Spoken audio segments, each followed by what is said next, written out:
The deep dive में स्वागत है। आज की इस चर्चा का हमारा जो मुख्य उद्देश्य है ना, वो यही है कि सूचनाओं के भारी बोझ से बचा जाए बिल्कुल। और सीधे काम की बहुत ही गहरी और ज्ञानवर्धक बातें सामने लाई जाएं, जो सच में काम आए। हाँ, तो आज का हमारा जो विषय है वो किसी भी इंसान के जीवन की सबसे बड़ी खोज पर आधारित है। और वो खोज है खुशी। एकदम सही, खुशी। हम आज परम पावन दलाई लामा और अमेरिकी मनोचिकित्सक डॉक्टर हॉवर्ड सी कटलर की जो किताब है द आर्ट ऑफ हैप्पीनेस, उसके 10वें एनिवर्सरी संस्करण पर गहराई से चर्चा करने वाले हैं। ये बहुत ही शानदार शोध सामग्री है ना? तो आज का हमारा मिशन ये जांचना है कि क्या खुशी क्या ये सिर्फ किस्मत का खेल है, या फिर ये कोई ऐसा कौशल है, कोई स्किल है जिसे जैसे हम कोई नई भाषा सीखते हैं या कोई वाद्य यंत्र बजाना सीखते हैं, वैसे अभ्यास से सीखा जा सकता है। बिल्कुल। हम इसी पूर्वी आध्यात्मिक ज्ञान यानी जो बौद्ध दर्शन है और पश्चिमी विज्ञान यानी मनोविज्ञान के इस अद्भुत संगम को समझने की कोशिश करेंगे। और ये विषय अपने आप में बहुत विशाल है। मतलब जब हम खुशी की बात करते हैं तो अक्सर लोग इसे बहुत हल्के में लेते हैं। हाँ, वो तो है। लेकिन इस स्रोत सामग्री की सबसे खास बात यह है कि ये दो बिल्कुल अलग अलग दुनियाओं को एक साथ लाती है। एक तरफ सदियों पुराना तिब्बती बौद्ध ज्ञान और दूसरी तरफ हमारा आधुनिक पश्चिमी मनोविज्ञान, उसके कठोर शोध और डेटा। और सबसे दिलचस्प बात यह है कि दोनों अक्सर एक ही नतीजे पर पहुंचते हैं। बिल्कुल। और इस किताब के पीछे की जो कहानी है ना, वो भी कम दिलचस्प नहीं है। मुझे 90 के दशक का वो समय याद आ रहा है, वो कैडीशैक वाला किस्सा। हाँ, पश्चिमी देशों में आम लोग दलाई लामा को लेकर एक बहुत ही अलग सी छवि रखते थे। उस हॉलीवुड फिल्म कैडीशैक में बिल मरे का एक बहुत मशहूर और मजाकिया गोल्फ कोर्स वाला सीन था, हाँ, जहां वो दलाई लामा का बहुत मजाकिया अंदाज में जिक्र करते हैं। उस दौर में लोगों को लगता था कि दलाई लामा बस हमेशा हंसने वाले, रहस्यमयी बातें करने वाले कोई संत है जो बस पहाड़ों में रहते हैं। लेकिन असलियत कितनी अलग है। बहुत अलग है। जब हम उनके असल जीवन को देखते हैं तो उनका जीवन बेहद अनुशासित है।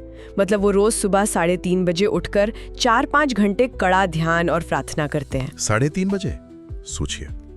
और शायद इसी गलतफहमी का शिकार शुरुआत में डॉक्टर हॉवर्ड कटलर भी हुए थे। अच्छा। हाँ, डॉक्टर कटलर एक बहुत ही पारंपरिक पश्चिमी मनोचिकित्सक हैं।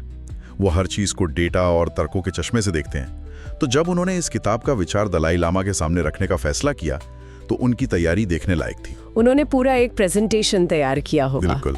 वो अपने साथ एक बहुत ही मोटा सा बाइंडर लेकर गए थे।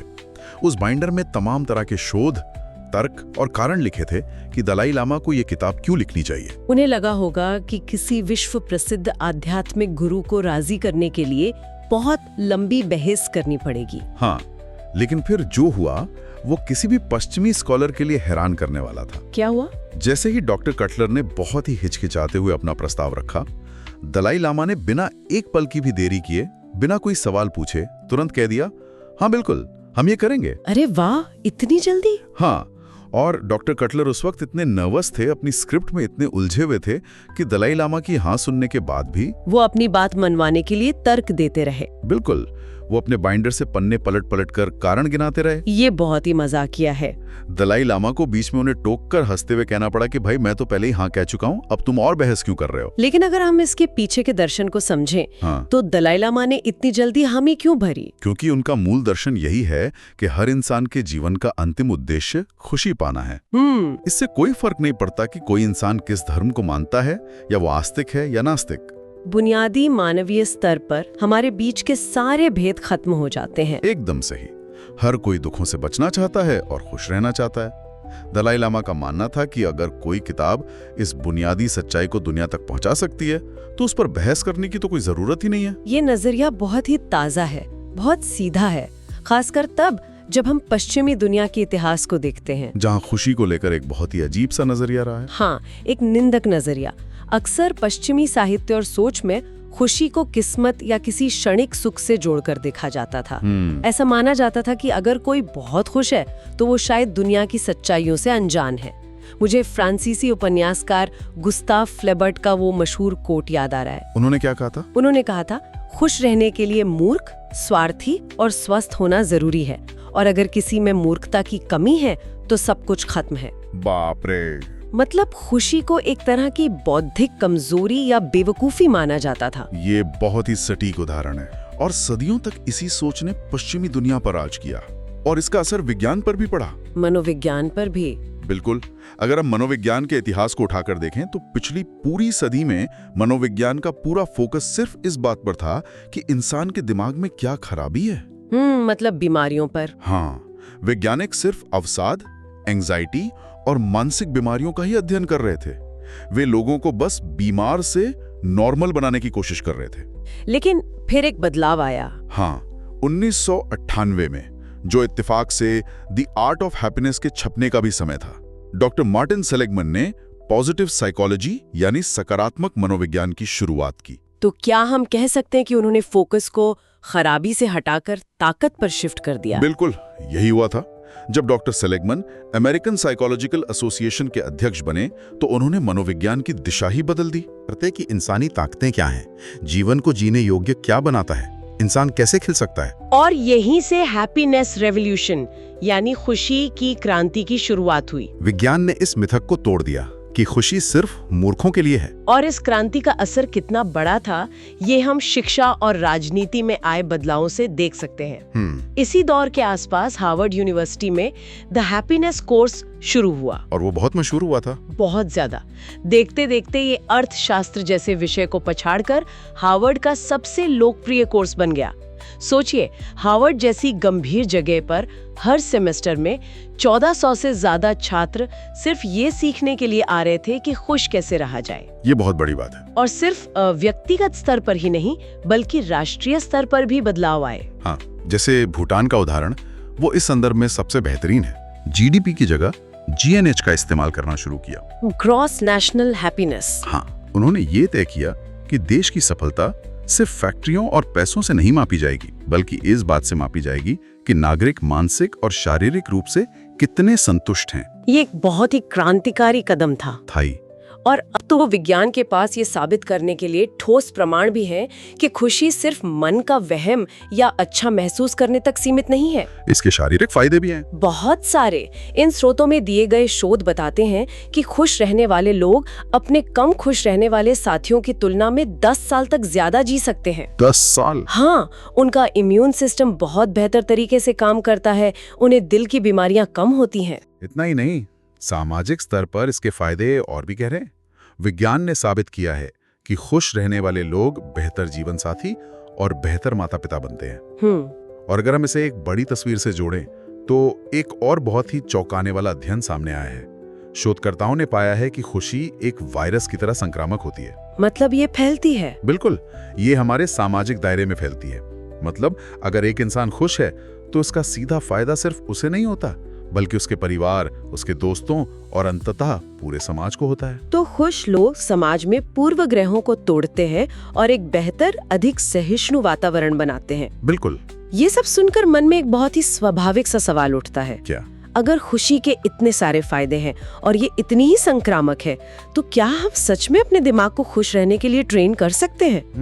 क्या ये कोई ऐसी चीज है जिसे जिम जाने की तरह विकसित किया जा सकता है? जब डॉक्टर कटलर ने दलाई लामा से यही बात पूछी तो उनका जवाब पश्चिमी विज्ञान की समझ से काफी अलग था। हाँ, दलाई लामा ने तिब्बती शब्द सेम, SEM का जिक्र किया। ये सेम की अवधारणा बहुत ही खूबसूरत है। पश्चिमी दुनिया में हम अक्सर दिमाग और दिल को दो बिल्कुल अलग चीजें मानते हैं। हम कहते हैं कि दिमाग तर्क करता है और दिल भावनाएं महसूस करता है। हाँ, हम हमेशा इन्हें अलग ही रखते हैं। लेकिन दलाई लामा ने समझाया कि तिब्बती भाषा में माइंड के लिए कोई ऐसा शब्द है ही नहीं जो सिर्फ बुद्धि या इंटेलेक्ट को दर्शाता हो। अच्छा। सेम का अर्थ है आत्मा, भावनाएं और हृदय का एक पूर्ण मिश्रण। तो जब हम दिमाग को ट्रेन करने की बात करते हैं तो इसका मतलब अपनी पूरी चेतना को, अपनी भावनाओं को ट्रेन करना है। और सबसे दिलचस्प बात यह है कि अब पश्चिमी विज्ञान भी ठीक इसी नतीजे पर पहुंच रहा है। न्यूरोप्लास्टिसिटी के जरिए। बिल्कुल। आधुनिक विज्ञान में इसे न्यूरोप्लास्टिसिटी कहा जाता है।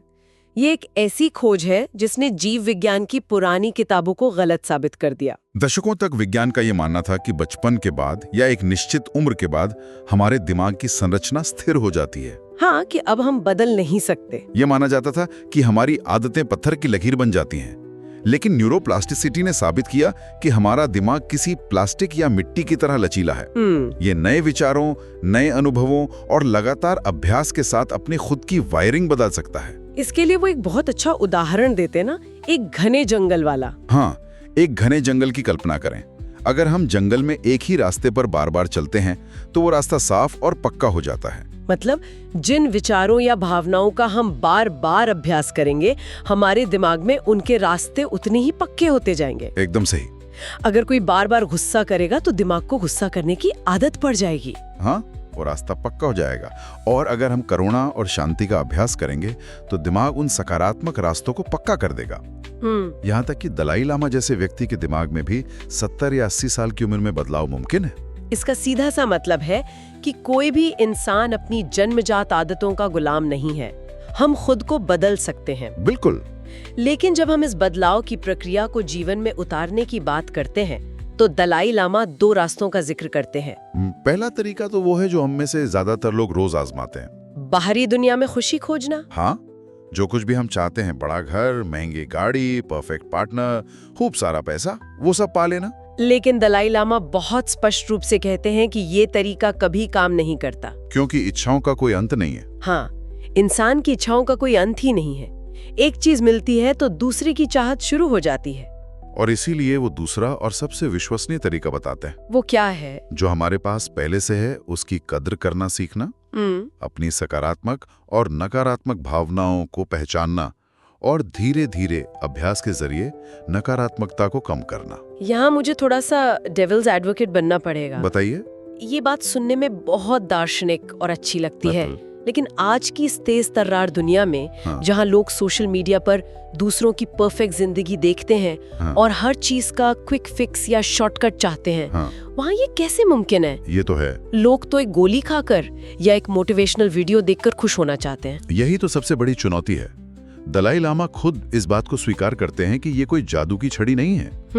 अपने दिमाग को बदलना, अपनी गहरी बैठी हुई आदतों को बदलना एक निरंतर चलने वाली आंतरिक लड़ाई है, एक कांस्टेंट बैटल है।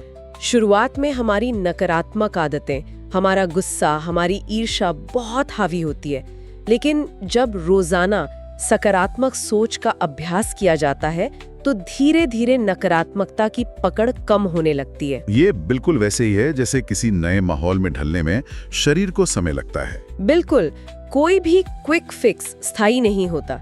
इसमें समय, धैर्य, दृढ़ संकल्प और निरंतर प्रयास लगता है। जब हम दूसरों के प्रति अपने व्यवहार और करुणा की बात करते हैं तो इस किताब में दलाई लामा का एक बहुत ही प्यारा किस्सा है जो मुझे बहुत गहराई से छू गया। वो हाउसकीपिंग कर्मचारी वाला। हाँ, एक बार दलाई लामा एरिज़ोना के एक होटल में ठहरे हुए थे। वहां वे रोज रुककर मेक्सिको से आई एक साधारण सी हाउसकीपिंग कर्मचारी से बात करते थे। वे कोई बहुत लंबी दार्शनिक चर्चा नहीं करते थे, बस रोज रुककर उसका हालचाल पूछते, 1-2 मिनट बात करते। लेकिन उस छोटी सी बातचीत से उस महिला के चेहरे की खुशी देखने लायक होती थी। और फिर क्या हुआ? अगले दिन वो महिला अपने एक साथी को लेकर आई, फिर कुछ और लोग आए। हफ्ते के अंत तक स्थिति ये थी कि दर्जनों हाउसकीपिंग कर्मचारियों की एक लंबी लाइन लग गई, सिर्फ उनसे मिलने के लिए। हाँ, सिर्फ दलाई लामा से मिलने और उनका अभिवादन करने के लिए। ये मानवीय जुड़ाव की अद्भुत ताकत का उदाहरण है। ये कोई जादू या चमत्कार नहीं था, ये उस ऊर्जा का परिणाम था जिसे तिब्बती भाषा में तेवा कहा जाता है। तेवा इसका मतलब करुणा। हाँ, लेकिन हम अक्सर करुणा को दया या किसी पर तरस खाने से जोड़ लेते हैं। क्या ये दोनों एक ही बातें हैं? नहीं, इनमें बहुत बड़ा अंतर है। दलाई लामा इसे बहुत स्पष्ट करते हैं। किसी पर तरस खाने में ना एक छिपा हुआ अहंकार होता है। कैसा अहंकार? एक भावना कि मैं तुमसे बेहतर स्थिति में हूँ और तुम बेचारे हो। ओह हाँ। लेकिन तेवा या सच्ची करुणा एक ऐसा मानसिक दृष्टिकोण है जो पूरी तरह से अहिंसक और गैर आक्रामक है। यह खुद को और दूसरों को दुख से मुक्त देखने की एक बहुत गहरी और सच्ची इच्छा है। इसमें सामने वाले के प्रति एक गहरा सम्मान होता है। बिल्कुल। जब किसी इंसान को उसके जेंडर, धर्म, कपड़ों या पद के चश्मे से ना देखकर सिर्फ एक ऐसे इंसान के रूप में देखा जाता है जो हमारी ही तरह खुश रहना चाहता है, तब ये असली जुड़ाव पैदा होता है। एरिज़ोना के होटल में उन कर्मचारियों ने दलाई लामा के भीतर इसी सम्मान और करुणा को महसूस किया था। बिल्कुल सही कहा। और अब पश्चिमी विज्ञान भी करुणा की इस ताकत को डेटा के साथ पुख्ता कर रहा है। इन स्रोतों में कैलिफोर्निया यूनिवर्सिटी की शोधकर्ता डॉक्टर सोंजा ल्यूबोमिर्स्की के एक बहुत ही शानदार अध्ययन का जिक्र है। वो रैंडम एक्ट्स ऑफ काइंडनेस वाला। हाँ, उन्होंने एक प्रयोग किया जिसमें लोगों से कहा गया कि वे हफ्ते में एक दिन चुने और उस दिन अनजान लोगों के लिए 5 दयालुता के काम करें। जैसे किसी के लिए दरवाजा खोलना, किसी की मदद करना या किसी को कॉफी पिलाना। 6 हफ्ते बाद जब उन लोगों का परीक्षण किया गया तो देखा गया कि उनकी अपनी खुशी का स्तर अविश्वसनीय रूप से बढ़ गया था। इस अध्ययन के नतीजे बहुत कुछ सोचने पर मजबूर करते हैं। कैसे? अक्सर लोग सोचते हैं कि यार मैं तो खुद इतने दुखों से घिरा हूं, मैं दूसरों की मदद कैसे करूं? हाँ, ये बहुत आम सोच है।